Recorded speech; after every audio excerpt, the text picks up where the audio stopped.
Feliz Ano Novo para todos e todas, uma boa noite para todos vocês. Sejam todos bem-vindos, todas bem-vindas a esta página do Teologia Pé no Chão. Nós estamos aqui juntos para retomarmos os nossos encontros. A Irene está aqui comigo para assessorar, para fazer as interações, né, no grupo.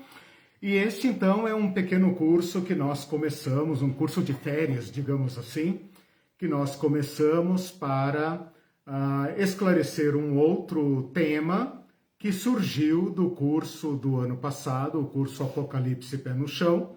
Nós fizemos um pequenino curso para esclarecer sobre o termo inferno e ficamos na dívida de fazer também um outro curso, um mini curso sobre o tema do céu.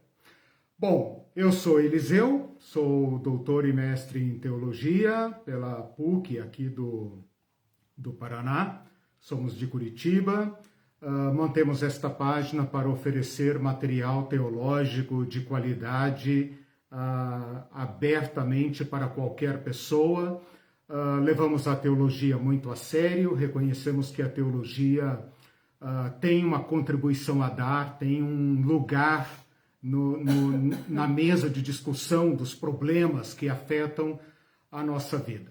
Temos feito isso já há bastante tempo, você encontra aí na nossa página diversos cursos.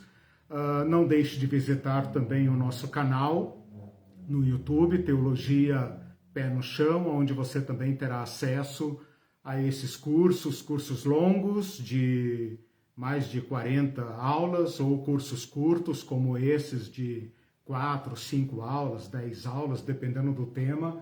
Nós temos um menu lá com diversos assuntos escolhidos por nós mesmos, de acordo com aquilo que nós julgamos ser assuntos relevantes para o momento.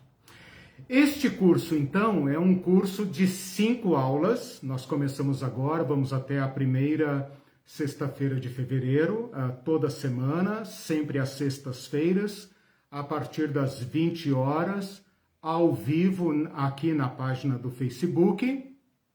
E depois o vídeo é postado no canal do YouTube. Então, nosso encontro, sexta-feira, 20 horas, será aqui. Essa é a primeira de 5 aulas. O que nós vamos fazer nesse curso? Nós vamos pegar o tema do céu e enfrentá-lo até chegarmos a uma proposta teológica sobre o céu. O tema de hoje na primeira aula é um tema, digamos, introdutório, em que eu quero colocar a linguagem sobre o céu, o que nós queremos dizer quando falamos a palavra céu. Quero fazer um resgate mitológico, porque a gente às vezes pensa que a mitologia é uma coisa lá do passado, dos gregos, dos egípcios, mas as narrativas mitológicas permeiam esse nosso mundo moderno, pretensamente científico, né? A gente trata como se todos nós hoje fôssemos um Einstein, né? Que entende do cosmos e tal, né? Mas o céu continua sendo esse assunto de domínio público, de domínio popular, de domínio científico, de domínio folclórico, de domínio nas mais diversas áreas. Então, quero abordar um pouco destas formulações mitológicas e depois, então, chegarmos aos dias atuais, aquilo que a ciência diz sobre o céu. Então, com esses 3 enfoques, nesta aula introdutória, eu pretendo nos preparar para a segunda e terceira aula, que serão aulas de teologia bíblica, em que eu vou abordar o que o Antigo Testamento formulou a respeito do céu, o que nós podemos aprender com o céu no Antigo Testamento, depois o que nós podemos aprender com o céu no Novo Testamento de um modo geral. Quero também destacar numa quarta aula o enfoque particular de Jesus, como Jesus inovou a nossa referência ao céu, para então aterrissarmos numa quinta aula uma aula em que eu pretendo propor, formular uma teologia sobre o céu. Este é um curso teológico. Eu vou dialogar com esses outros saberes, mas, evidentemente, eu não sou especialista nem em mitologia, embora já tenha dado aula sobre religiões, conheça razoavelmente bem as religiões, mas não é minha área, a mitologia, muito menos a astronomia ou a cosmologia, né? Isso para mim é grego, continua sendo grego, né? Mas eu quero dialogar, porque a teologia não é uma ilha no mundo do saber, nem o cristianismo é uma ilha no meio das religiões. Então é fundamental que a gente estabeleça esses diálogos, né, para que nós sejamos capazes, como disse o apóstolo Pedro, de darmos as razões da nossa esperança. Bom, feita esta breve introdução, eu estou ansioso aqui para entrar no curso. Eu acredito que eu falei tudo o que precisava, né? Falei do programa do curso, falei das datas, falei da ementa e já com isso apresentei a direção que nós queremos dar. Para quem é novo no canal, nesta aula, né? Eu vou apresentando o conteúdo, daqui a pouco eu dou uma parada, vocês podem ir dialogando ali no chat com a Irene, ela vai organizando ali as perguntas, vai fazendo pequenos resumos. Se você também quiser colocar ali seus comentários, seus palpites, suas, né, objeções e tal, participem abertamente, na medida do possível a gente vai colocando isso aqui para que no final da aula a gente tenha um diálogo. E ajude-nos a divulgar o céu também. Isso, por favor, divulguem, compartilhem as pessoas que você acha que possa ter interesse no tema. Eu trato a teologia como um tema aberto, né? Não como um tema, não como um tema, a Irene já está me dedurando, não como um tema privativo dos cristãos, né? Eu considero que a contribuição que a teologia bíblica dá a respeito do tema é de interesse de quem quiser. Então eu tento apresentar o conteúdo desse curso como se eu estivesse falando com um público aberto, né? Se às vezes eu fizer algum escorregão aqui muito evangeliquez, né? Muito crentez, vocês podem me chamar a atenção aí. Bom, gente, então, começando sem mais demora, o nosso tema de hoje, eu quero começar por aquilo que é, digamos, o ponto zero da nossa discussão, o ponto mais básico, que é o que é que nós queremos dizer com a palavra céu. Vejam, todo ser humano, em toda cultura, em todo tempo, em todo lugar, todo ser humano tem a experiência de ver o céu. Não é pouca coisa. Nós, por exemplo, aqui no Brasil, talvez nunca tenhamos visto neve, nunca vimos um deserto, nunca estivemos na floresta amazônica. Então, há diversos contextos geográficos do planeta que são completamente desconhecidos por nós, que nós só conhecemos aí por foto, pela internet, por filme, né, coisa assim. O céu não. O céu é uma experiência universal. Você pode viver a sua vida inteira sem nunca ter visto neve, pode viver sua vida inteira sem nunca ter visto o mar, por exemplo. Mas todo ser humano é interpelado, por isso que nós vemos aí. Então eu estou partindo do ponto mais óbvio da palavra céu. Céu como sendo isso que nós vemos quando olhamos para cima, quer seja de dia, quer seja de noite. O céu como sendo esta experiência visual, universal, que qualquer pessoa pode ver, sem recorrer a nenhum equipamento, a nenhum conhecimento científico, simplesmente olhar para cima e ver o céu. Esta palavrinha céu que nós usamos em português é derivada do latim e ela do caelum, né, como se fala em latim, ela vem de um verbo latino caedere, que significa cortar. Bom, não tem nada a ver, né? Cortar com o céu. Mas olha que interessante, né? Se você me conhece um pouco, você sabe que eu sou meio fissurado por etimologia. Porque a etimologia mostra como as pessoas se sentiram provocadas a nominar esta experiência do céu.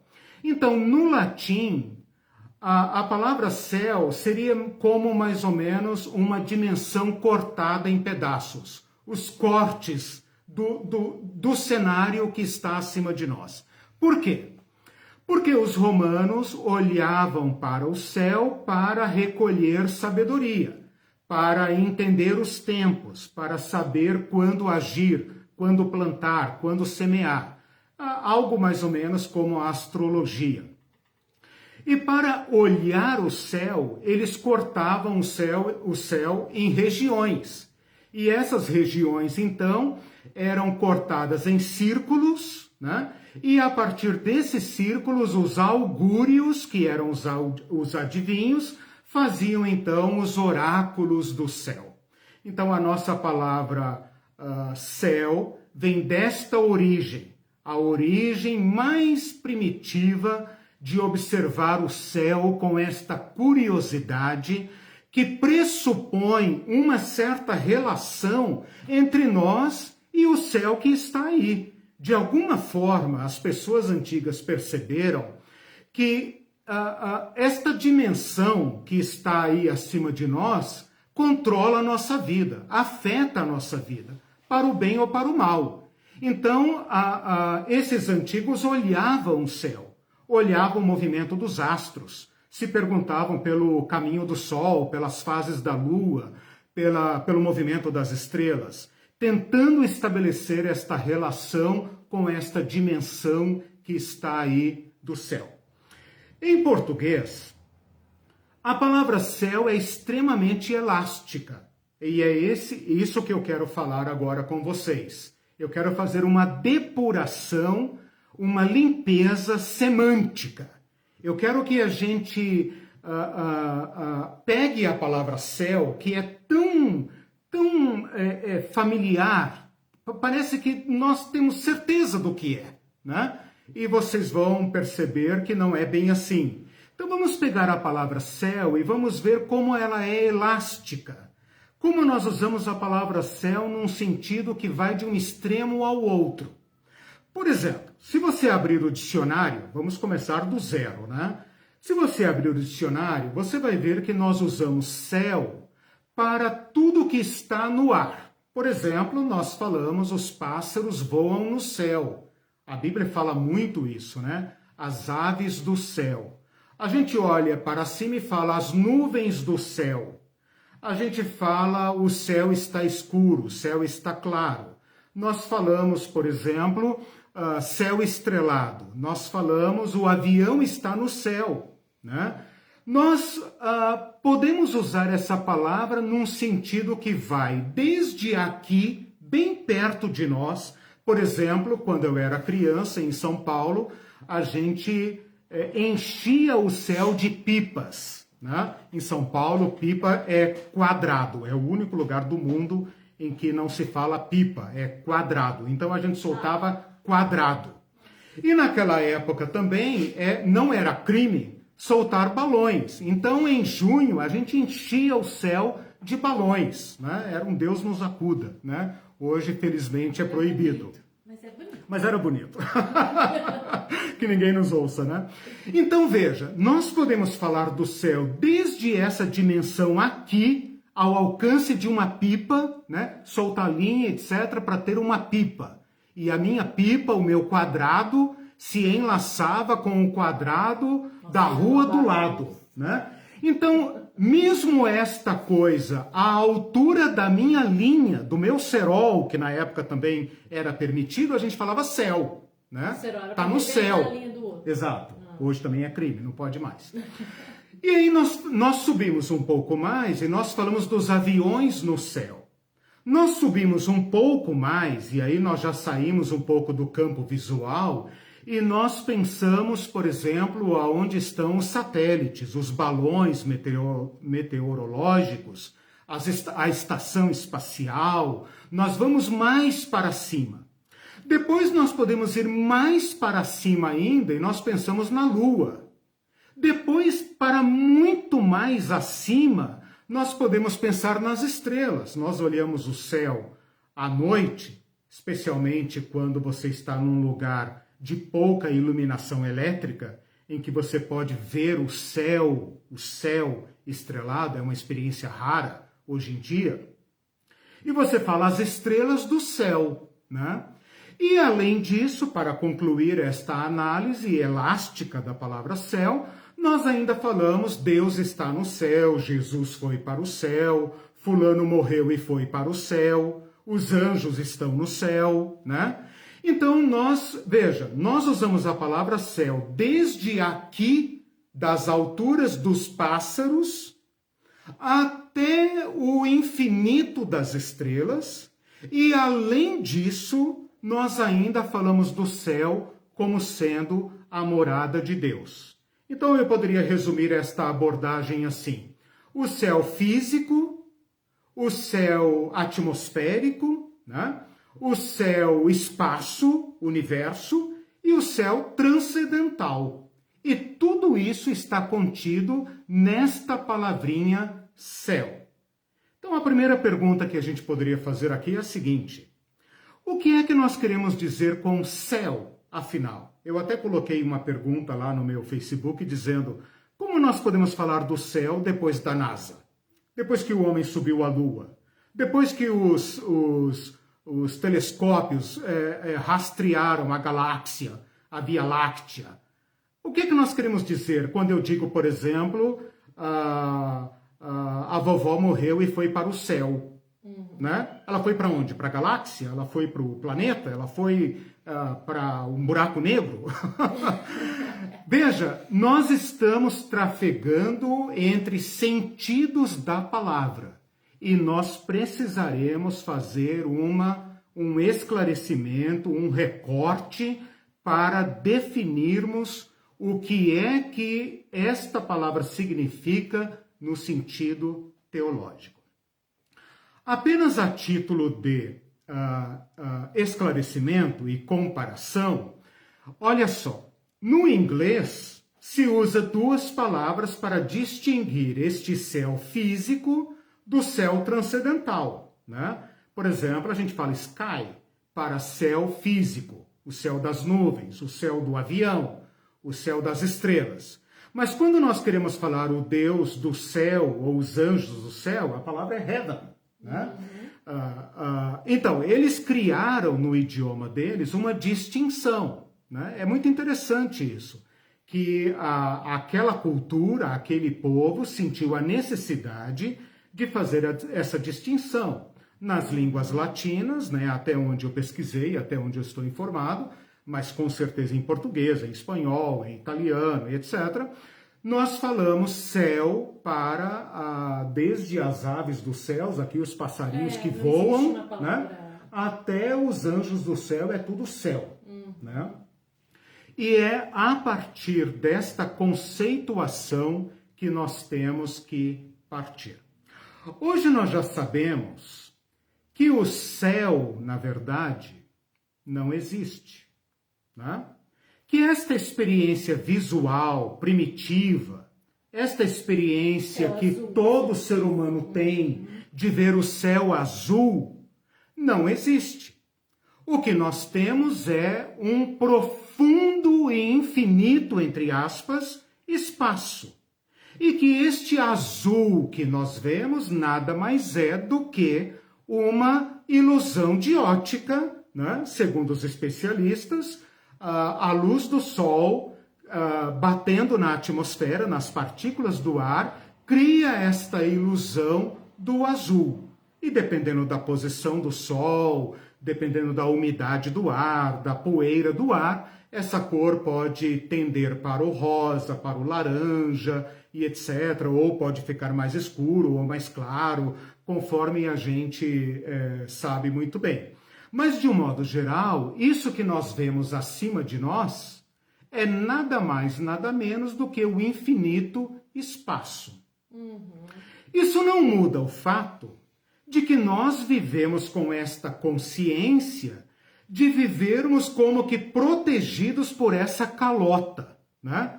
Essa atmosfera, esta camada que circunda a Terra e que nos impede de ter esta experiência radical, assustadora, né? De ver o infinito espaço. Então, nós não vivemos com a experiência de quem está grudado num planetinha, vagando por uma imensidão infinita. Não. Nós somos protegidos por essa experiência visual de vermos esse lindíssimo céu, né? Podemos voar de avião, podemos estar acima das nuvens. Quem sabe aí, quem já fez um voo, né, de balão e teve essa experiência maravilhosa, quem sabe subiu numa alta montanha e teve uma visão privilegiada do céu, da natureza, da terra, né? Mas existe uma diferença entre a nossa experiência humana de ver o céu como uma abóbada, né, azul sobre nós, que nos dá esta experiência de um universo aconchegante, né, deste escudo que nos protege, versus o nosso conhecimento hoje da moderna astronomia, que nos faz crer que vivemos num planeta que circunda em torno de uma estrela e que viaja uma órbita incalculável para a nossa mente, né? Claro que é calculada, mas assim, uma coisa que nós não conseguimos, uma experiência fática, digamos, né? Que nós não conseguimos processar. O que eu estou querendo dizer com isso? Que existe uma diferença muito grande na nossa linguagem sobre o céu versus a realidade do céu. Então, nós temos uma experiência visual. A minha experiência hoje e a sua, como pessoas modernas, pessoas que conhecem a NASA, né? Que já ouviram falar de Einstein, dos cientistas, que viram agora aí imagens do Google Earth, né? É a mesma experiência de um indígena de 5.000 anos atrás. É a mesma experiência de um egípcio, de um babilônico de 5.000 anos atrás, 10.000 anos atrás. Né? Por quê? Porque a nossa relação com a experiência visual continua sendo a mesma. Né? Então, de um lado, nós temos o fato que a cosmologia nos mostra, por outro lado, nós continuamos tendo essa experiência. O que eu estou querendo dizer é que a nossa palavra céu abarca tudo isso. Ela abarca desde a experiência mais primária e direta até a imensidão do espaço infinito.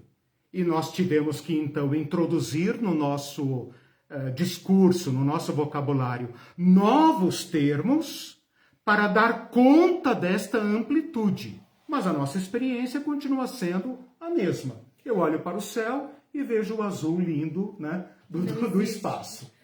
O Celso comentou, o céu não existe, mas que inferno! Ele já tá tirando o céu, não falei, Celso, para você? Mas olha que interessante, Celso e demais ouvintes e ouvintas. Olha que interessante. A nossa experiência visual, a nossa experiência humana continua sendo a mesma, né? Nós não vivemos diariamente com as informações científicas aqui dizendo eu sou um resíduo do pó das estrelas que por acaso habita uma bolinha, um pequeno planeta que gira em torno de uma estrela comum, perdida numa galáxia de bilhões de estrelas, né? Que por sua vez é parte de bilhões de galáxias ao infinito e etc. Né? Nós não vivemos com essa experiência. Aliás, há muito tempo atrás, eu não sou um cara que sonho, né? Já até me deram um diagnóstico aí, né? Que eu sou recalcado, né? Ah, eu falei isso. Mas eu não sou um cara de muitos sonhos, né? Mas eu me lembro uma vez, muito tempo atrás, em que eu acordei acordei assim para ir ao banheiro, aquela coisa assim bem casual, né? Acordei para ir ao banheiro e me deu uma sensação, acho que foi a única vez na vida, não sei se você já teve essa sensação, de se sentir sobre um planeta que vaga no espaço. E por algum momento me deu assim aquela sensação de a consciência de estar andando sobre um corpo celeste que trafega no espaço. Cara, coisas do subconsciente, né, e tal. Qualquer dia eu converso aí com o meu psicanalista e tal, para ele me dizer o que isso significa. Mas o que eu estou querendo dizer com isso? Nós não vivemos com essa experiência científica. Nós convivemos com esta experiência. E por causa disso, na nossa mente, a palavra céu vai desde as aves do céu, os balões do céu, as nuvens do céu, o sol no céu, a lua no céu, as estrelas do céu, os anjos do céu, e é assim que nós pensamos. Então, eu preciso colocar este enquadramento da linguagem para que a gente comece então a pensar agora com maior clareza sobre o que a teologia cristã quer dizer com a palavra céu. Então é muito importante que você se dê conta disso, que quando você fala a palavra céu, você está falando sobre uma palavra elástica, né? Que você usa para dizer tanto do pássaro que voou, foi para o céu, né? Até quando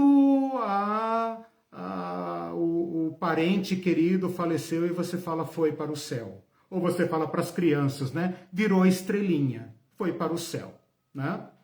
Ou os desenhos, ou as imagens, tudo isso na nossa mente está como que integrado. E eu preciso agora, como um cientista,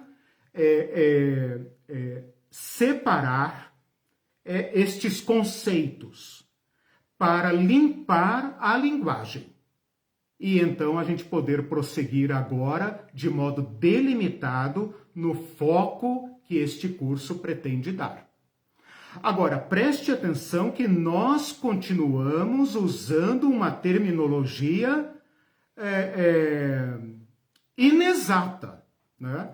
Nós não vamos dizer que a Terra hoje virou para o Sol às 5h25 da manhã.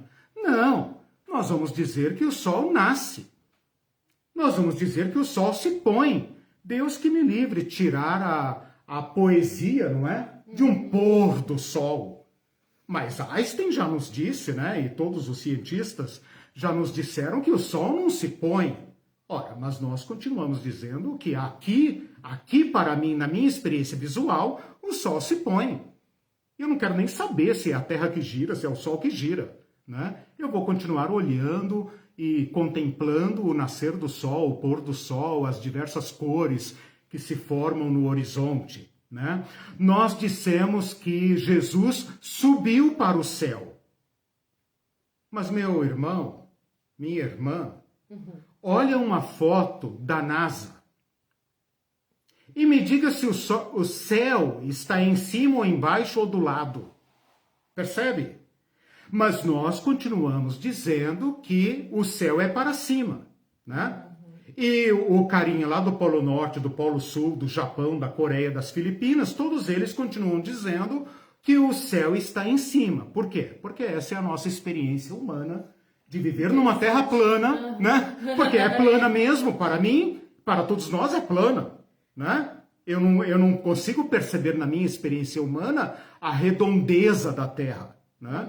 Eu continuo tendo a mesma experiência da Terra plana, parada no universo, parada, né? E tudo girando em torno dela. Por quê? Porque essa é a experiência humana, é a experiência visual, é a experiência imediata, tá? Mas com isso, nós não estamos, obviamente, né, salvo alguns, né, negando o conhecimento científico, né, das galáxias, dos planetas, do cosmos e tudo mais.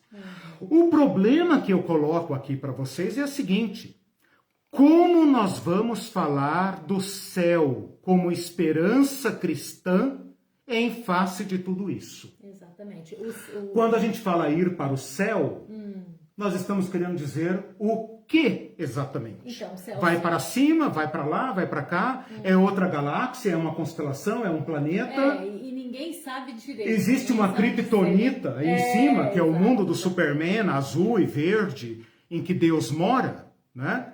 Ou o céu é uma dimensão espiritual? Essa é uma saída fácil. Eu a rejeito de antemão, né? Para ficarmos cara a cara com o Evangelho.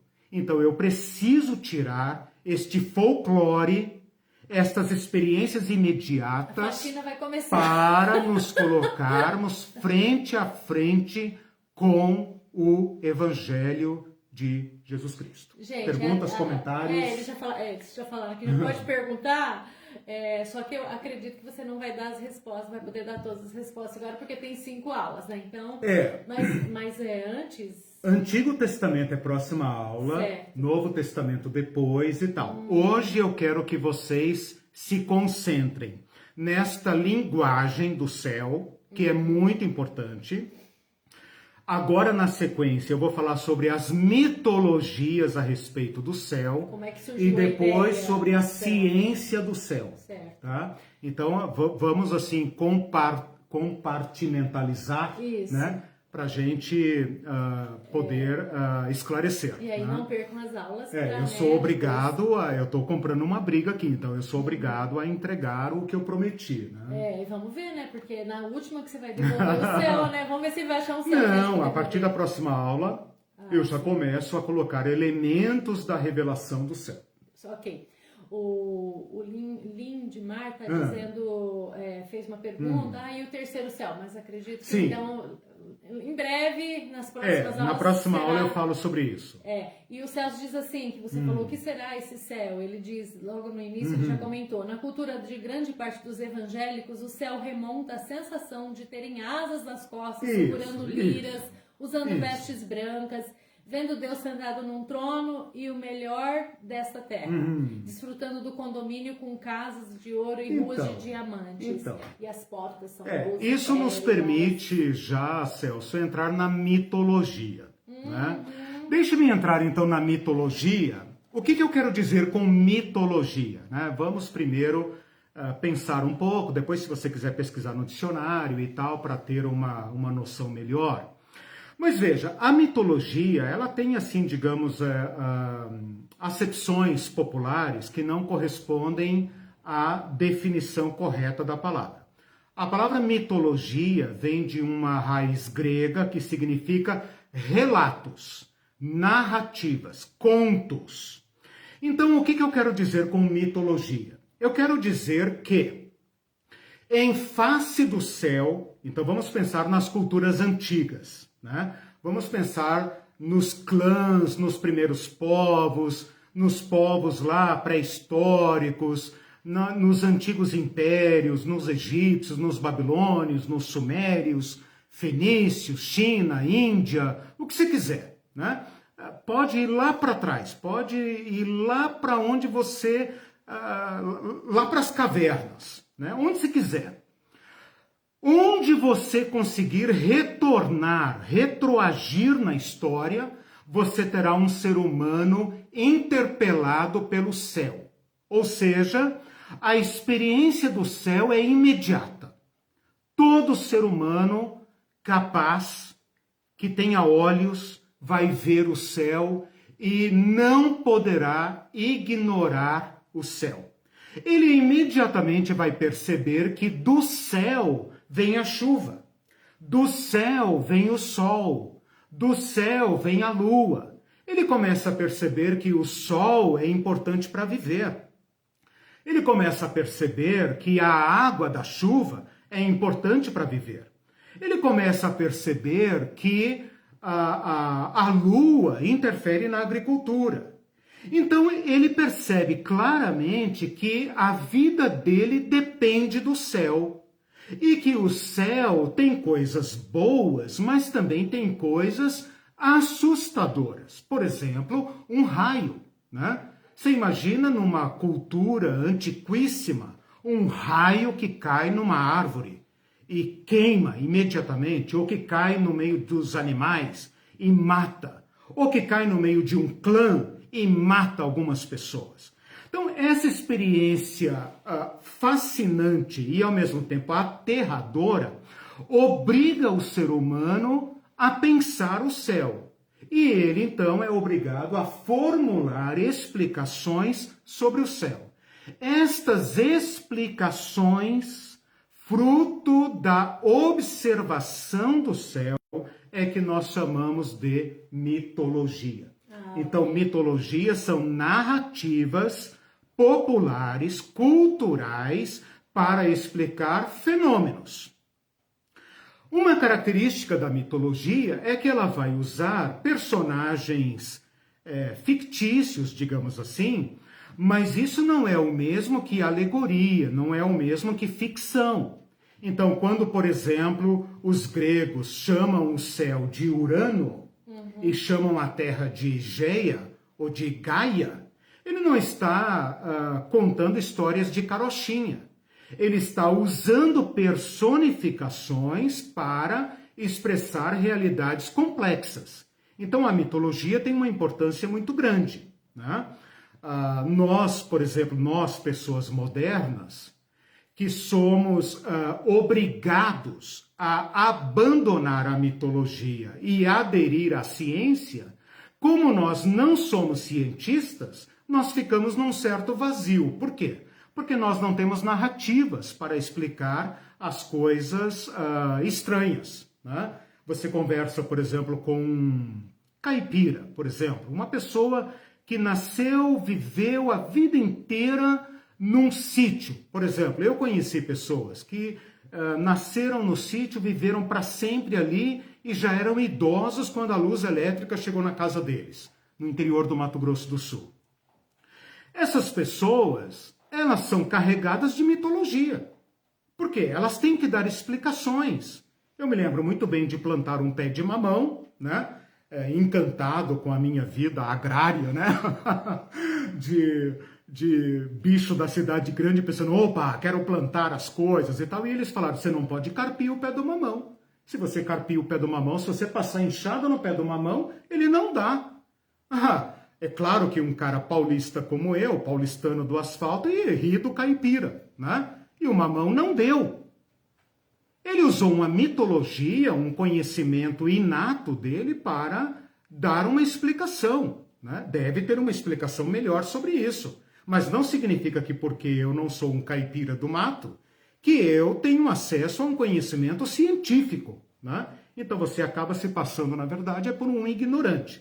Então, retomando aqui, a mitologia são narrativas que recorrem a elementos figurados, personificados, animados, mas que não é o mesmo que lenda, tá? São recursos que se usa para explicar fenômenos. Bom, nesse sentido, é evidente que foi muito natural para os povos antigos dizer o seguinte, tem alguém lá em cima. Porque não fui eu que fiz isso que está aí. E isso que está aí é muito inteligente, é superior a mim. Então deve ter alguém lá. O fato de atribuir ao céu poderes mágicos foi um passo natural. Então, se a gente pesquisar diversas mitologias, eu pesquisei um autor chamado Mircea Eliade. Ele é um romeno que escreveu extensamente sobre as mitologias, sobre ciência da religião. Ele relata, eu catei aqui alguma coisa e tal, depois eu posto lá para vocês, eu não vou gastar muito tempo com isso, mas de um modo geral, se eu puder sintetizar o grosso das mitologias, A gente pode, digamos, deduzir algumas conclusões. Primeiro, se pensa que o céu e a terra eram uma unidade. O céu e a terra eram uma coisa só. Eram deuses casados. Não importa se o Deus do céu era o macho e a terra era a mãe, né? Então o pai e a mãe. Não importa se a terra é o masculino e o céu é o feminino. O que importa é que eles eram unidos, eram uma coisa só, havia uma plena integração entre os céus e a terra. Esses dois seres mitológicos procriam filhos, e esses filhos são os deuses, as miríades de deuses. E cada um desses deuses gerencia um poder da natureza. Então tem o deus da água, o deus da lua, o deus da agricultura, o deus da fertilidade, o deus do mar, o deus da guerra, o deus sei lá, né? O deus de tudo que é coisa, né? Tudo aquilo que eles não conseguiam explicar era uma força mágica, portanto, uma divindade. Grosso modo, a maioria dessas mitologias contém um elemento de conflito. Em algum momento houve uma violência entre o céu e a terra, ou algum filho do céu e da terra, houve uma violência, uma chacina, um assassinato, uma mutilação, e o céu apartou-se da terra. E a terra, então, sofre a violência do céu, a inimizade do céu. E aqui eu não sei se você já consegue perceber um certo eco do Antigo Testamento. Eu vou mostrar para vocês na próxima aula como que o Antigo Testamento reflete ventos destas mitologias, né?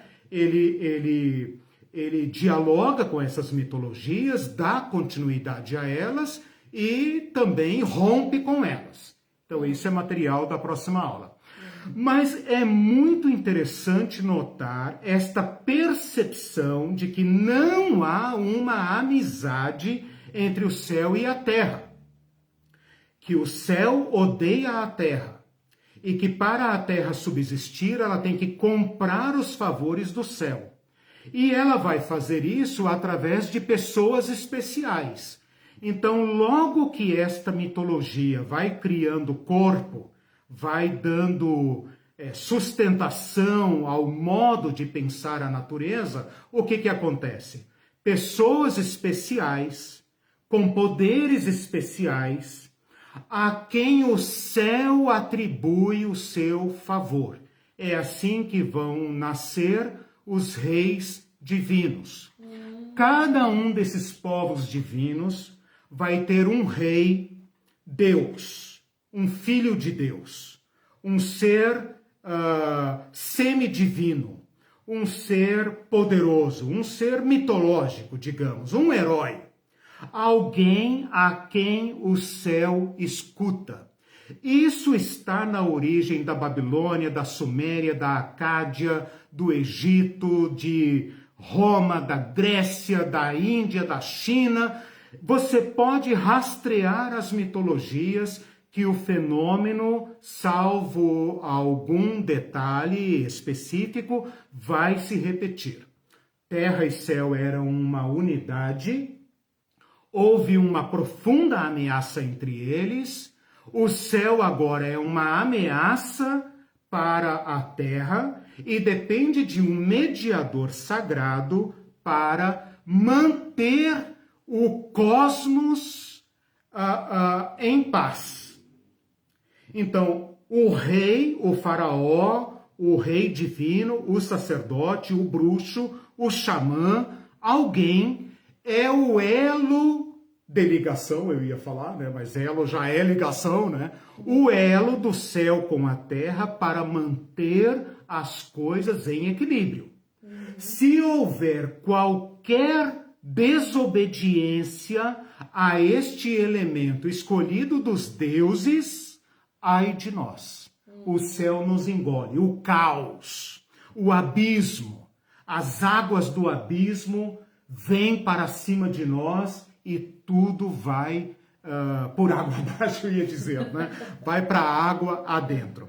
Eu queria aqui destacar apenas dois detalhes das mitologias para vocês verem o pano de fundo, para vocês perceberem que sociedade estas mitologias produzem. Pensa, por exemplo, na Babilônia. A mitologia da Babilônia está por trás de diversas mitologias, por causa das migrações, por causa dos contatos e tal. Então, a mitologia babilônica diz o seguinte: havia um deus das águas doces chamado Apsu. Isso está no Enuma Elish, é um texto bem conhecido. A mitologia da Babilônia já foi traduzida, etc. É um texto popular, você encontra facilmente aí na internet. Então, o Apsu é o deus das águas doces, águas da vida, né? E a Tiamat, não é tia não, tá? É um nome só. Tiamat é a deusa do mar, a deusa das águas tempestuosas, do caos. Lembra que para o povo antigo o mar é símbolo do caos, né? Não é o mar da praia, bonitinho, que você vai fazer esporte e velejar, não. É perigoso, né? Estes dois se unem e geram os deuses. Mas os deuses fazem muito barulho. Criança é tudo igual, né? Então, na mitologia lá, esses deuses fazem muito barulho e não deixam o Apsu dormir. E o Apsu fica com raiva e resolve matá-los. Ao saber disso, um filho dos deuses, o Ea, filho dos deuses, reage, mata o pai e assume o lugar dele. Como vingança, a Tiamat, que é as águas do caos, cria monstros para matar o Ea e os seus companheiros, os seus conspiradores. Mas apenas o Marduk, que é o deus, aparece na Bíblia no nome de Mardoqueu, deus da Babilônia, deus de Nabucodonosor, apenas Marduk, filho de Ea, consegue vencê-los. Ele mata Tiamat, então vence o caos. Presta atenção nisso, né? Ele mata Tiamat, despedaça o seu corpo, aliás, despedaça não, divide o corpo, de uma parte ele cria a terra e de outra parte ele cria o céu. Então o céu e a terra é fruto de um ato de assassinato, de violência. E do sangue da Tiamat, ele cria a humanidade para serem escravos dos deuses. A pergunta que a gente deveria fazer aqui é: qual sociedade pode ser erigida, construída a partir de uma tal mitologia? De um céu e terra que é fruto de um assassinato e de uma humanidade que é fruto do sangue de uma vítima, de um caos assassinado, né? Então, em princípio, a violência está justificada. Esse é um império que só pode se valer da violência e viver da violência. Esta mitologia babilônica está por trás de toda a ideologia imperial. Ela passa para o Egito, passa para a Fenícia, passa para a Ásia Menor, passa para a Grécia, passa para Roma e continua viva como sendo a mãe da violência. Então essa é uma etimologia que eu queria chamar a atenção. No Egito, a mesma coisa. Nut é a deusa do céu e Geb é a deusa da terra. Eles geram o sol e o sol é o primeiro faraó. Então, assim como eles dependem do sol para viver, o Ra é representado na terra pelo faraó.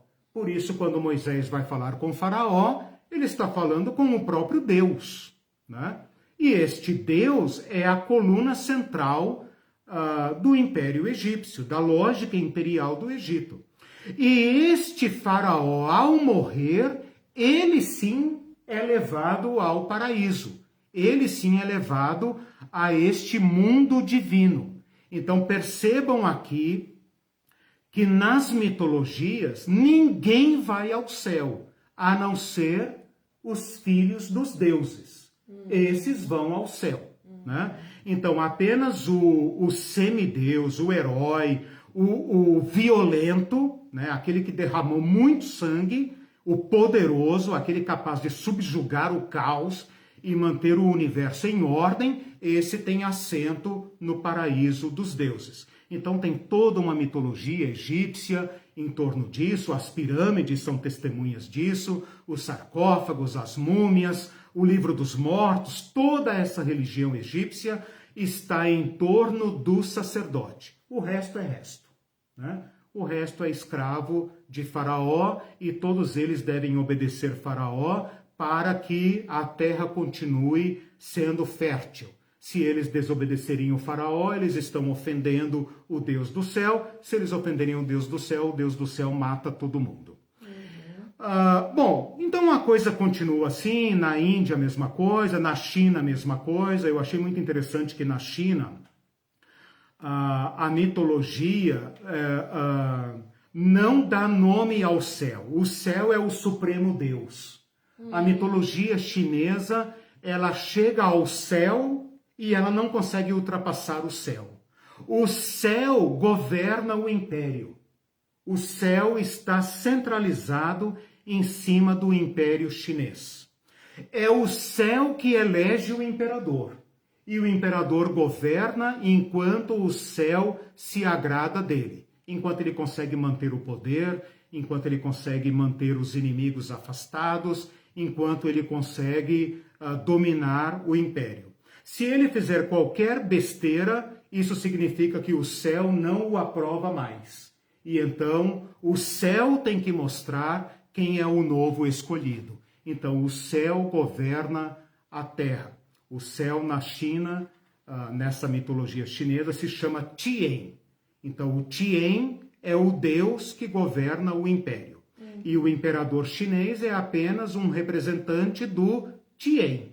Esse Tien é o criador de tudo. Né? Então, se você pesquisar a mitologia chinesa, você vai retroagir até o infinito e vai achar o imperador amarelo.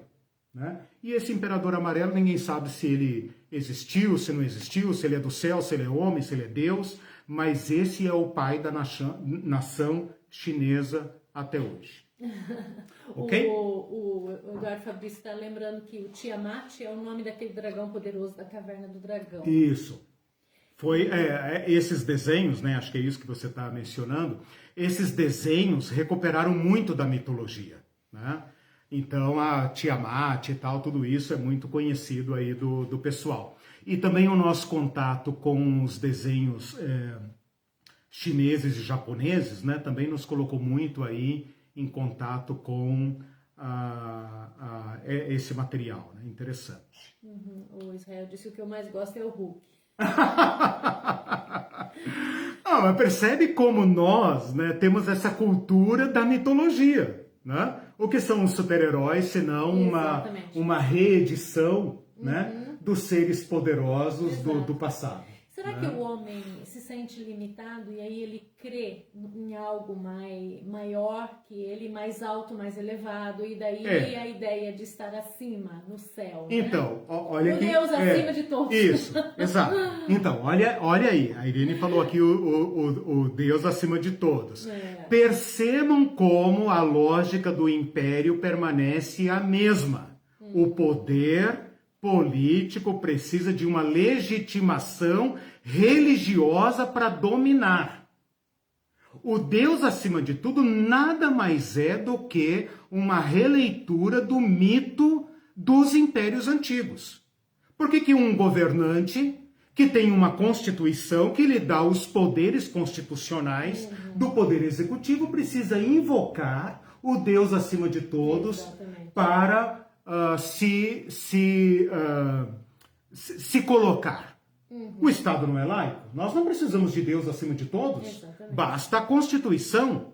Assim diz o nosso Estado. Né? Mas percebam como até hoje o Estado procura uma legitimação divina para fazer o que faz. Se ele tiver uma legitimação divina, ele se sente autorizado a dominar.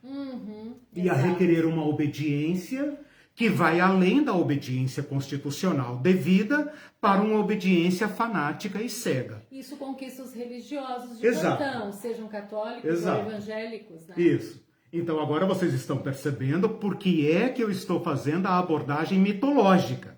Porque se você pensa que a mitologia é coisa lá dos faraós e dos babilônios e dos gregos e etc., eu lhes apresento a mitologia brasileira, né? Que nada mais é do que uma mitologia, um Deus criado para dar legitimidade ao monstro que nos devora, que nos mata. Né? Uma coisa é o início de tudo, outra coisa é o desdobramento séculos depois. Idealmente, o poder emana do povo e em seu nome é exercido de acordo com a Carta Magna.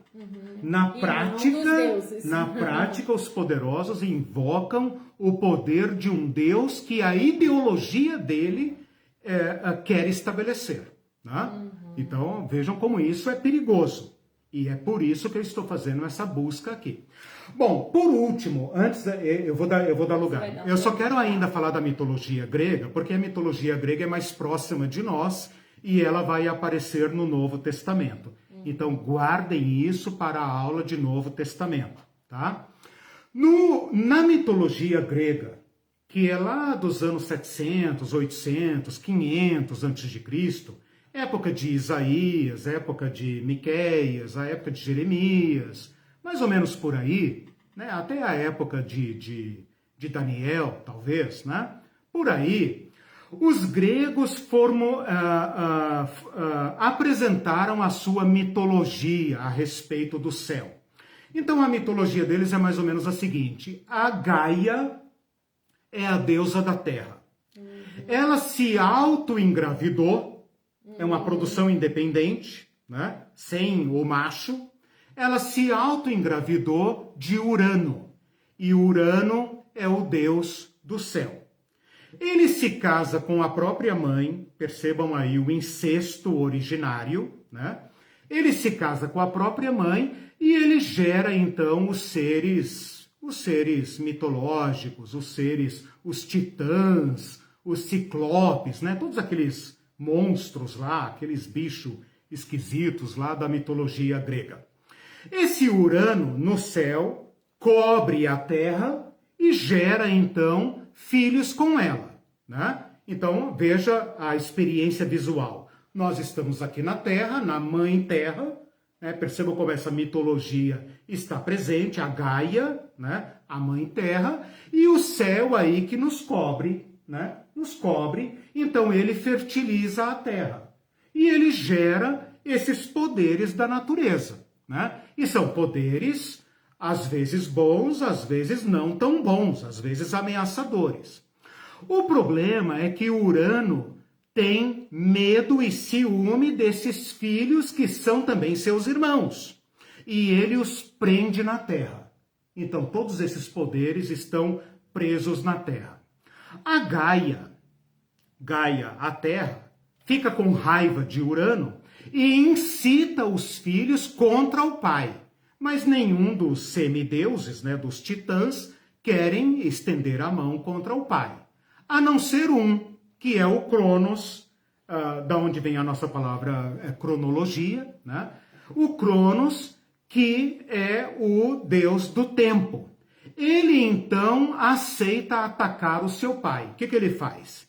Ele pega um dia que seu pai está dormindo, ataca o seu pai com uma foice e o castra. E joga as bolas no mar. E do sangue que cai na terra, ele cria os seres, os deuses e a segunda geração de deuses, né? Então percebam que houve um incesto seguido de um ultraje violentíssimo, que é a castração do céu, e isso gera a guerra entre os céus e a terra. A partir de então, os céus se tornam inimigo da terra. Então aquilo que era um casamento sagrado, incestuoso, porém sagrado, se torna agora um divórcio mortal em que o céu odeia a terra.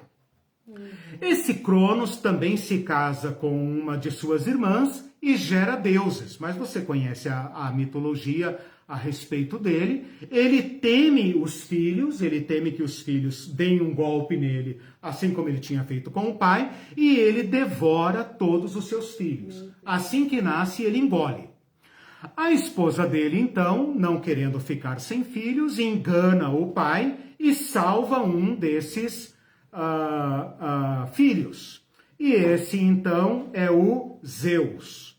O Zeus cresce e se vinga do seu pai e o mata e se torna, então, o deus chefe.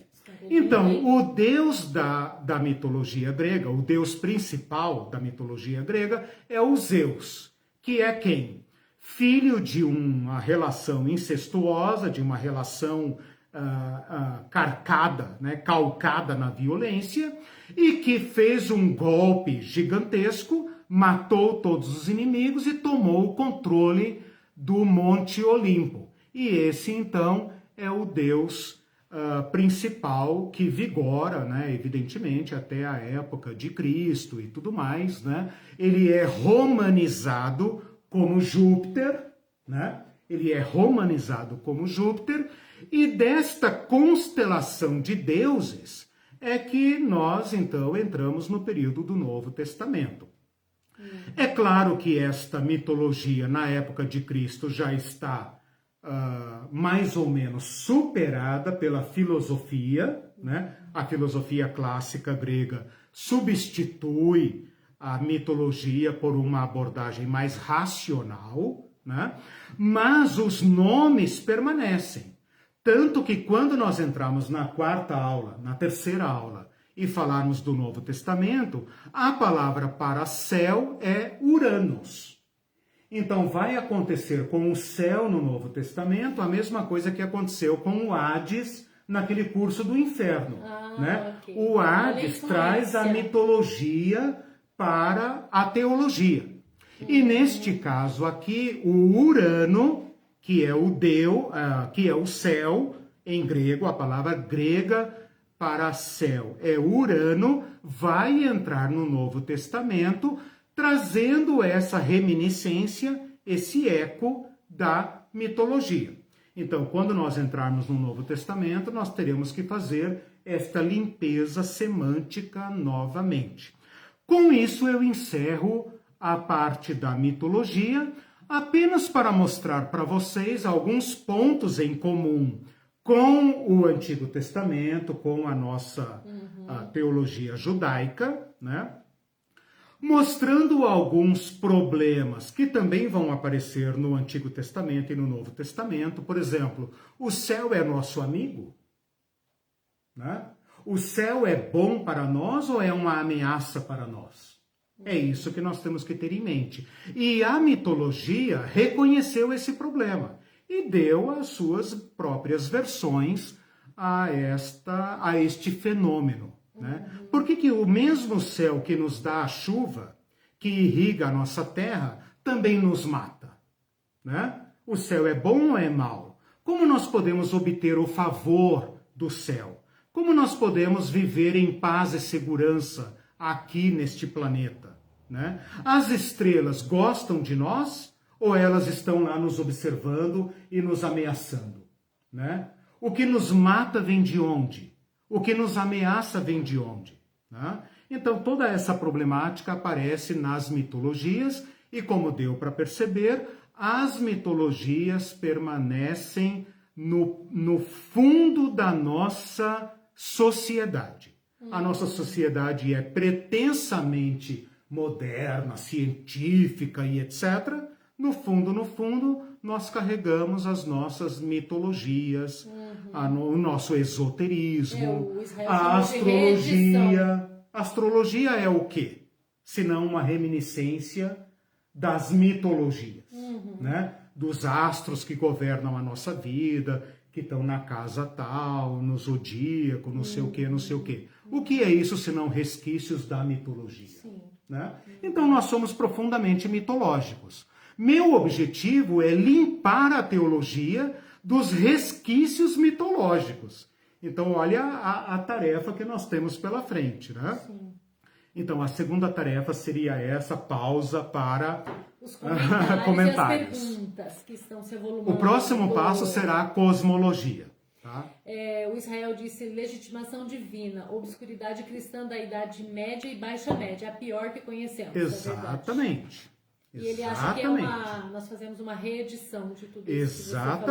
Exatamente. Os poderes continuam apelando aos deuses para oprimir e governar. É a opressão perfeita. É a opressão perfeita, aquela que Deus aprova. É assim que tem que ser. E se você se revoltar, se você reclamar, Deus mesmo te mata. Porque você está se insurgindo contra o ungido dele. Contra a autoridade dele. Sempre que eu assisto esses filmes antigos, especialmente sobre monarquia, eu fico bem revoltada, né? Porque há uma crença, até hoje a gente fala, por exemplo, que o pobre que vota no rico, ele não tem consciência de classe, de onde ele veio. E a gente assiste aqueles filmes e vê os pobres com... Bom, não tinha opção, mas assim, concordando filosoficamente, intelectualmente, que realmente aquele rei ele era superior, que não eram feitos do mesmo material que ele, mas que é divino. Sangue azul, né? Sangue azul. Sangue azul, tá aí até hoje na Europa, né? E a gente vê isso e se sente tão... Né? E você pensar que tem gente querendo restaurar a monarquia no Brasil, mais revoltante. O Israel ainda, falou aí da Idade Média. Veja, a Idade Média é, sem dúvida alguma, uma reedição desse estado de coisas com base no Deus revelado por Jesus Cristo. O Sacro Império Romano nada mais era do que um estado de coisas usando o cristianismo como mitologia. Nossa. Então, o cristianismo foi apropriado como mitologia para dar base ao governo do povo escolhido por Deus. Sim.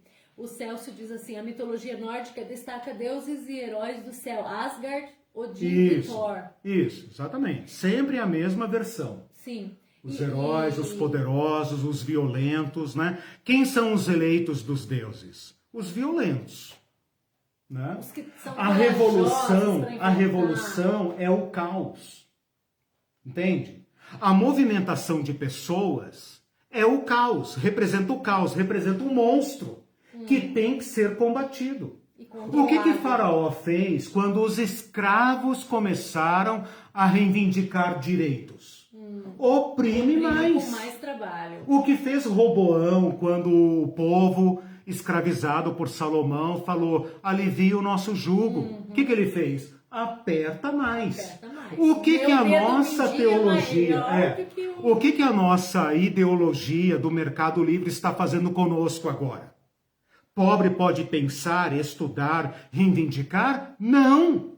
Faz o pobre clamar por pão. Você quer o quê? Você quer viver, você quer direitos ou você quer pão? É pão que você vai ter. Então dá pão para o povo. Você quer emprego ou você quer direitos? Porque se o povo for para a rua, o povo representa o caos. E o caos não é da vontade de Deus.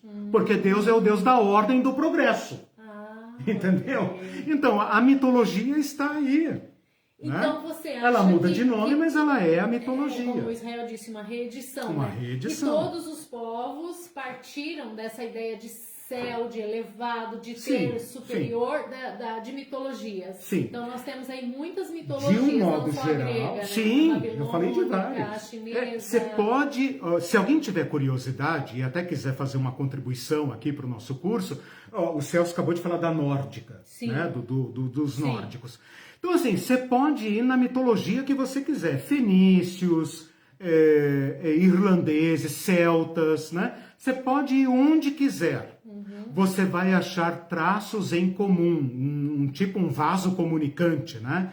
Que coloca mais ou menos a mesma coisa. Né? Pode pegar aqui os incas, os astecas, os maias. Né? Sempre vai ter um xamã, um bruxo, um mágico que domina os poderes da natureza para manter o estado de coisas.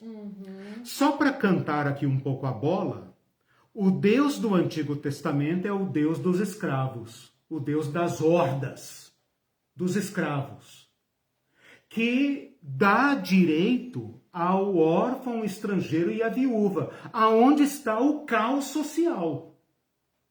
Então, por isso que eu falei, o Antigo Testamento comunica com essas mitologias, mas ao mesmo tempo as rompe. Entendeu? Por isso que eu quero falar do Antigo Testamento numa aula própria para o Antigo Testamento, para mostrar como o Antigo Testamento olha o céu, o mesmo céu, e dá uma visão diferente. Né? Por isso ele alimenta a nossa teologia de Cristo. Tem duas perguntas aqui. Tá. Essa pergunta eu quero ler da... Vamos, que eu tenho que entrar na cosmologia. Tá, rapidinho. Só o comentário do Webster, que ele diz que a teoria da relatividade geral de Einstein é comprovada experimentalmente no lindo céu da cidade de Sobral, Ceará. Isso, maravilhoso, exatamente. Achei um livro do Observatório Nacional que conta essa história. Muito legal. E o Antônio César Coelho, acho que é novo, mas está aqui como seguidor, diz assim, na oração do Pai Nosso que estás no céu, o que quer dizer? Acho que é o Antônio. Está em espanhol ou está em português? Não sei. Antônio César Coelho, Isso. Em português. Antônio, hermano. Bem-vindo, Antônio. Diga. Ele diz, na oração Pai Nosso que estás nos céus, o que quer dizer? Isso. Aguardem a aula do Novo Testamento. Porque o Novo Testamento, veja só, nós cristãos falamos do céu, o céu ocupa um lugar muito importante na nossa teologia. Só que nós cortamos a partir de Jesus Cristo. Então eu reservei uma aula especificamente para falar do Novo Testamento, certo, e uma outra para falar exclusivamente de Jesus Cristo. Certo. Porque Jesus Cristo vai nos dar o corte a respeito do céu. Então, os cristãos só podem falar do céu a partir de Jesus Cristo na interpretação que Jesus Cristo deu, que não é mitológica, que não é do Antigo Testamento, que não é das crenças, que não é da igreja. Então, nós vamos ter que partir de Jesus Cristo. Ok, uma pergunta do Oséias. Vou ver se eu Sim. entendi. Se você entende, daí a gente... Senão Ok, você fala, senão Oséias. o Oséias replica. Por ter uma percepção humana plana, sobre a Terra plana, Sim. a tornamos plana? Sim. Então, por ter uma visão e percepção acima, o céu seria acima, tudo ilimitado, a nossa limitada percepção?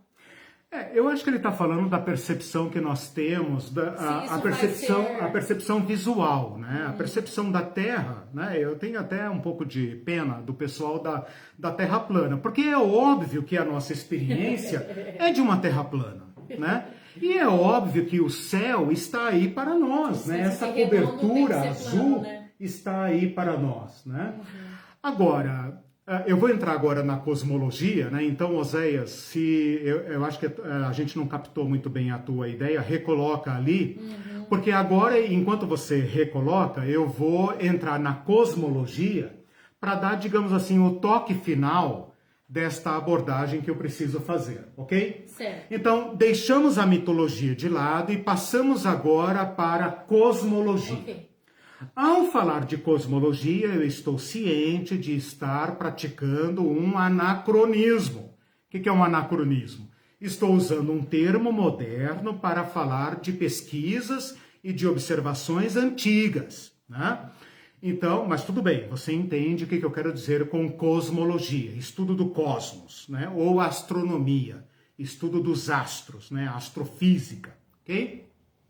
Eu vou fazer aqui uma breve divisão entre 3 períodos, mas vou ser bem rápido para a gente fechar esse ponto aqui até 9h30. Então eu tenho aqui 10 minutos no máximo, né, para colocar isso. Veja só, até mais ou menos a filosofia clássica grega, até Alexandre o Grande, nós temos uma cosmologia mágica mitológica.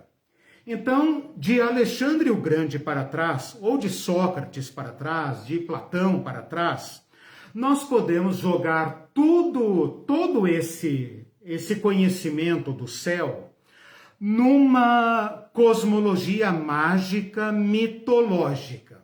Mas preste atenção agora eu vou dar uma síntese de como esse povo anterior, inclusive o Antigo Testamento, via o cosmos. O que eles pensavam? Eles pensavam na Terra como sendo plana, pode ser até redonda, porém não esférica, tá? Então a Terra pode ser redonda, porém como um prato, um disco, apoiada sobre colunas. Essa linguagem vai aparecer muito no Antigo Testamento, vou mostrar na próxima aula. Então a Terra é isso que nós vemos aqui. O que é? Uma grande dimensão de terra, cercada de águas do caos, de oceanos caóticos por todos os lados, né? Eu não vou pagar para ver, eu não sou burro de ir ao fim da terra e cair no abismo. Eu não sou burro de enfrentar o oceano. Então, nós ficamos na terra firme, que é uma grande massa de terra cercada por uma massa de água por todos os lados. Essas águas nos ameaçam, né?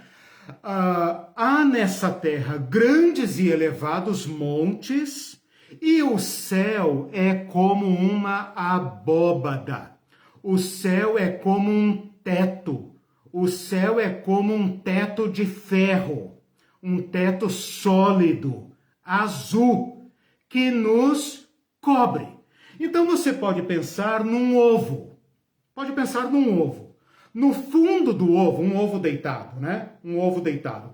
No fundo do ovo tem águas, colunas, e a terra está apoiada nele, né? A Bíblia vai falar, por exemplo, firmaste a terra, as colunas da terra. Então essa mitologia aparece no Antigo Testamento, uma linguagem comum, conhecimento da época. As pessoas, os fundamentalistas não entendem isso. Vou falar na próxima aula. A próxima aula, a tarefa é nos libertar do fundamentalismo, né? Por falar em fundamentos da terra, vamos ter que nos libertar do fundamentalismo. Então, vê se você consegue voltar atrás e pensar, né? Ou se você tem algum amigo terraplanista, fica fácil, né? Conversa com ele, visita o site dele, a página dele no Facebook, né, irmão? Fica fácil.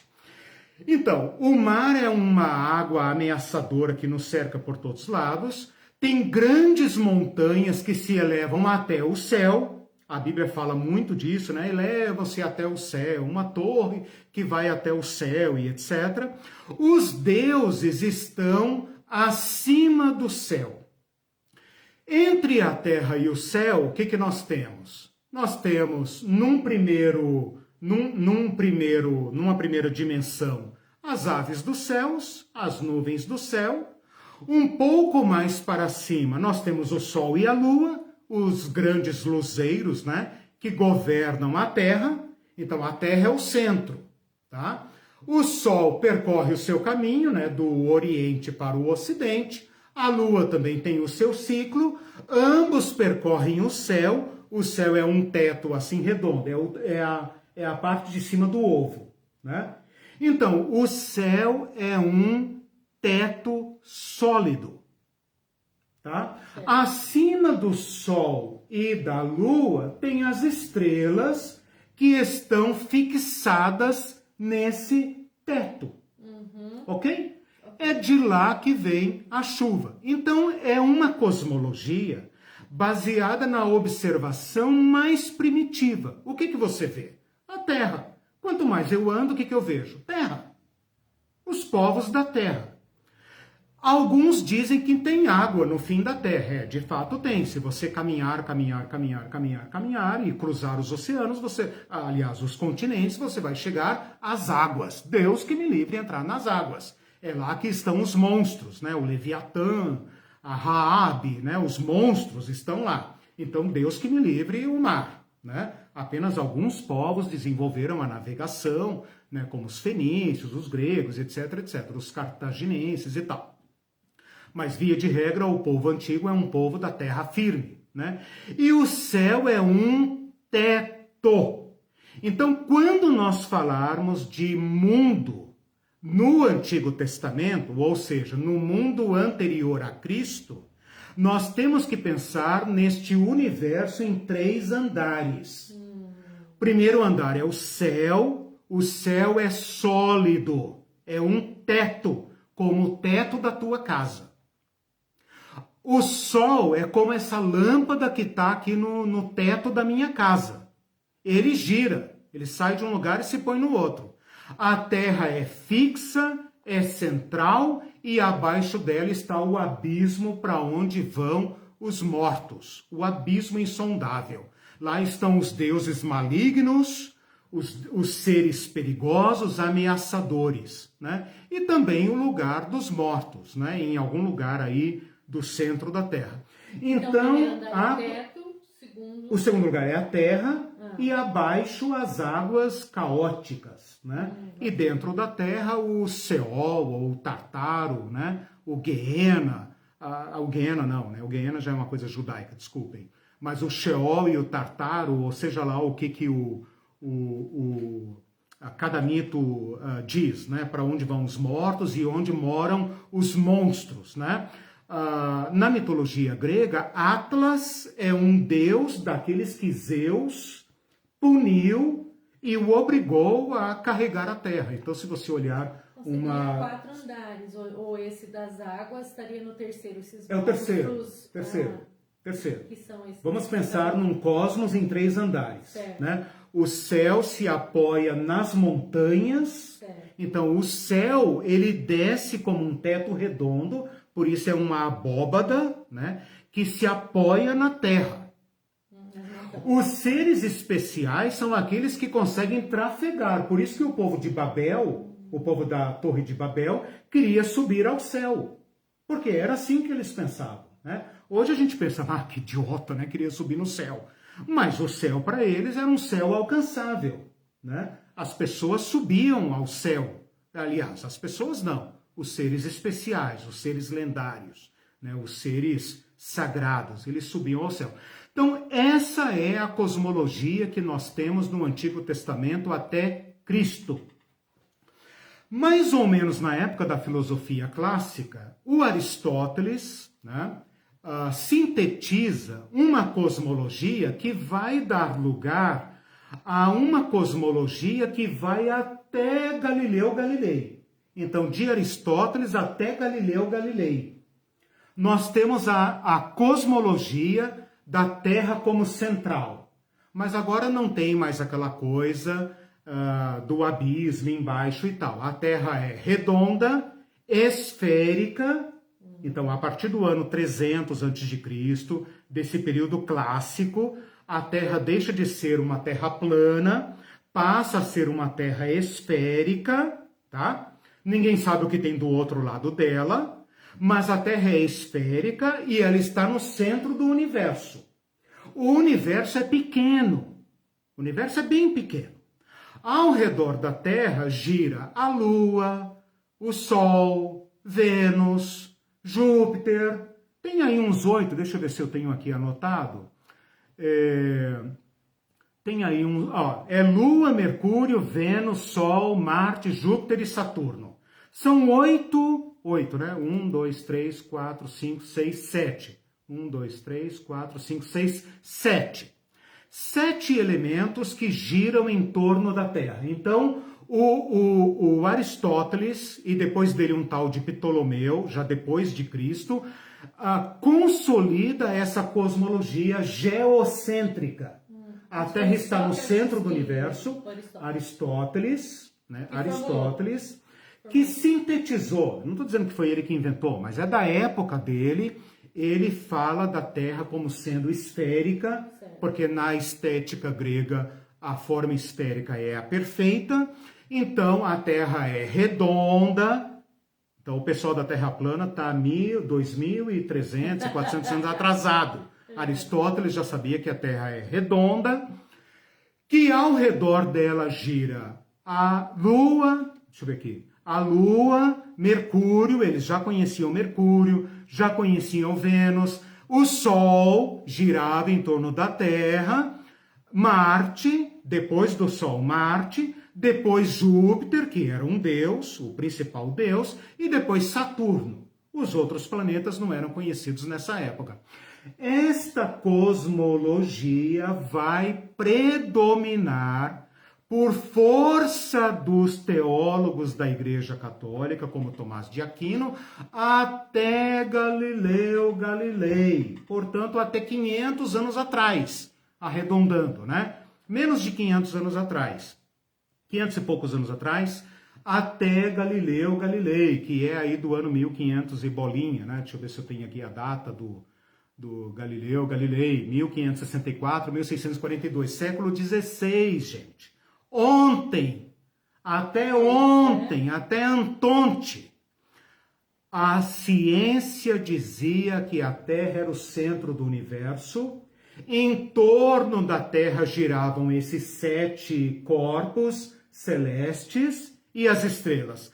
As estrelas ficavam no oitavo ciclo, todas elas, iluminando, e acima delas havia o céu. O céu era uma capa que circundava o universo até 1500 e bolinha. Até 1500 e bolinha. Se pensava que a Terra era o centro do universo. Ao redor da Terra giravam apenas 7 corpos celestes. E depois tinha uma oitava órbita, que era onde ficavam todas as estrelas. E acima das estrelas, o céu como uma capa que circundava tudo. E acima disso havia o quê? Ora bolas, havia Deus. Então, se você pegar um quadro da Idade Média, você vai ver esses círculos concêntricos, né? A Terra, a Lua, Mercúrio, etc, etc, etc, até as estrelas. Depois tem o primo mobile, que é o primeiro que faz girar toda essa engenhoca, e acima dela o que você vê? Deus, os anjos. Então, quem prendeu Deus no céu foi a cosmologia aristotélica, ptolemaica, e católica, e aquiniana, né? Eles é que formularam com base na filosofia grega, não com base nas escrituras. Com base na filosofia grega, a Igreja Católica não dogmatizou, mas estabeleceu esta cosmologia, certo? Bom, a partir daí, chegamos a Copérnico, e é por isso que se fala Revolução Copernicana. Copérnico, Tycho Brahe, Galileu Galilei, Johannes Kepler, e Giordano Bruno, que foi morto, René Descartes. Eles é que então deram o golpe de misericórdia neste esquema aristotélico que durou 1000 anos, né? Mais de 1000 anos, né? Mais de 1000 anos, se contar de Ptolomeu no ano 100 e pouco depois de Cristo, até 1500, 1400 anos, 1300 anos, 1000 e tantos anos, né? Porque isso não significa que porque Copérnico mudou o centro do universo que todo mundo passou a acreditar, se até hoje acreditam que a Terra é plana, né? Então veja, a partir daí é que Copérnico e depois os outros, e Galileu Galilei, que desenvolveram o telescópio, e etc, e começaram a ver o seguinte: epa, tem coisa errada aí. Eles começaram a ver que o sistema ptolemaico, o sistema aristotélico era furado. Que eles observavam coisas no céu que não dava para caber naquela cosmologia aristotélica. Então, não houve solução a não ser colocar o Sol no centro do universo. Então, a partir de Copérnico, Galileu, Kepler, Giordano Bruno, Descartes, Isaac Newton, esses pais da ciência moderna, é que o Sol foi colocado no centro do universo e os demais corpos celestes foram colocados em torno do Sol. Isso ontem, agora. Quantos né? anos então? 500? 500 anos, né? Não tem 500 anos. Né? Se contar de 1560 a 2060, né? Agora, o fato de eles terem falado isso não significa que o mundo passou, então o Sol é o centro. Não! Essas teorias só foram ser consolidadas agora no século XX, com os modernos cientistas. Até a época de Einstein, não se sabia que a Terra girava. Se pensava que a Terra girava em torno do Sol, mas não se sabia do movimento. Foram os americanos e astrônomos modernos do século XX, de menos de 50, 60 anos atrás, que descobriram, por exemplo, as galáxias. A teoria do Big Bang é contemporânea minha. Eu sou de 66, estou com 55 anos. Então, a teoria do Big Bang é agora dos anos 60, dos anos 70, né? Que ela foi se firmar. Então, eu estou dizendo isso apenas para mostrar o seguinte: nós estamos vivendo nesses últimos 100 anos uma revolução gigantesca do conhecimento do cosmos. O cosmos está em franca descoberta. E nós não sabemos quase nada sobre o universo. A cosmologia, estava ouvindo esses dias um cosmólogo brasileiro chamado Mário Novello, e ele estava dizendo, olha, quando eu fiz a minha tese de doutorado em cosmologia na Europa, as pessoas diziam, cara, cosmologia não é ciência, né? Perceba, um cara que deve ter aí, sei lá, seus 60, 70 anos, né? Um cara que está em plena produtividade, né? A cosmologia, então, é uma ciência moderníssima. Esses termos que nós estamos usando de mecânica quântica, física quântica e tal, está nos limites do conhecimento científico. Einstein está ainda no centro do debate.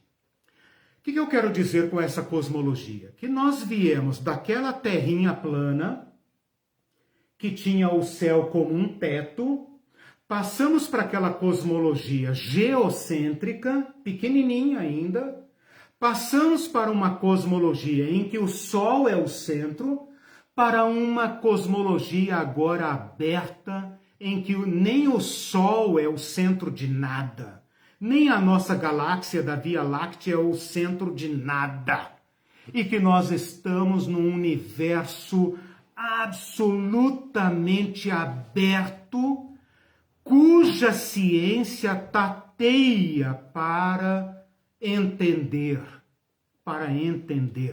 né? Eu confesso para vocês que essa breve pesquisa já me deixou tonto com os números. Eu nem sei dizer o que é quântico, né? Quando eu estudei, isso nem se falava, né? Nos anos 80, quando eu me formei no ensino médio, nem se falava. Nem se falava em quântico e tudo mais, né? Então é isso, gente. Eu quis apenas dizer para vocês, e agora? E agora? O que é o céu depois de tudo isso, né? Depois de falar da lua, do sol, da pipa no céu, né? Depois de falar do avião no céu, depois de falar das mitologias, depois de falar de tudo isso, e agora? E agora? O que nós fazemos com o céu, né? O que nós fazemos com o céu depois de Einstein, depois de Edmund Hubble? O que nós fazemos depois desses moderníssimos conhecimentos que a ciência, na ponta, está tentando entender, né? Que esse Mário Novello diz numa roda viva, já de alguns anos atrás, ele disse, a ciência precisa desenvolver novos conhecimentos para lidar com os dados colhidos. Nós não temos, digamos, a gramática científica para decodificar os dados. O que nós, religiosos, fazemos? Nós ainda podemos dizer, vamos para o céu? Jesus está no céu? Os anjos do céu? O que nós fazemos? A teologia ainda tem uma linguagem, ainda tem uma lógica própria para falar do céu? Então nós temos que fazer aqui uma escolha. Ou nós voltamos para a mitologia, ou nós ficamos com esse azul lindo dos poetas, porque o sol ainda existe na poesia, né? Ou nós vamos ter que olhar para esse céu e pensar, Que maravilha! O que é isso? O que é isso? Né? É deixar que estas perguntas nos assaltem, né? Como aquele meu sonho lá de madrugada, né? Sentir-se como um ser que povoa um planeta, que navega no espaço e sentir esta agonia maravilhosa, né? De pensar, meu Deus, o que somos nós, né? Mas, e como falar de céu agora, depois da NASA, depois de Neil Armstrong, depois de Yuri Gagarin, né? Como falar de céu, né? É isso que nós temos aqui para desvendar nas próximas aulas. Mas então eu estou chocada porque quem acredita na Terra plana, ele não está nem na época aristotélica, né? Olha, nem eu queria... Está antes de Sócrates e Platão. Eu queria aproveitar esse teu comentário para dizer o seguinte. O pessoal da Terra plana representa, para mim, né, eu não tenho nenhum diálogo com nenhum terraplanista. Né? Não porque eu tenha preconceito, é porque não apareceu na minha página, né? Mas assim, para mim, o terraplanista é aquele cara fundamentalista, científico, ou religioso, etc., fundamentalista, que quer que a ciência se dobre à sua ideologia, né? Ele não pode conceber, ele não pode dar esse passo para a verdade do universo, para o universo como se coloca diante de nós. Então, aquele antigo primata que olhava para o céu e pensou sobre o céu é mais inteligente do que um cara hoje que prefere se guardar dentro da caverna do que se deixar interrogar pelo céu. Eu quero me colocar aqui como um homem moderno, como um teólogo que se deixa interrogar pelo céu. Eu não preciso de uma cosmologia antiga, eu não preciso voltar a Aristóteles, não preciso voltar a Tomás de Aquino, eu não preciso voltar nem a Copérnico, a ninguém antigo. Exato. Eu posso olhar para o céu, posso usar meus instrumentos, posso navegar no Google Earth, né? No site da NASA, e posso me deixar interpelar pelo céu. E como teólogo, acolher estas perguntas e fazer a busca honesta. A teologia tem algo a dizer sobre o céu? Confesso a vocês que a minha pesquisa está muito dura.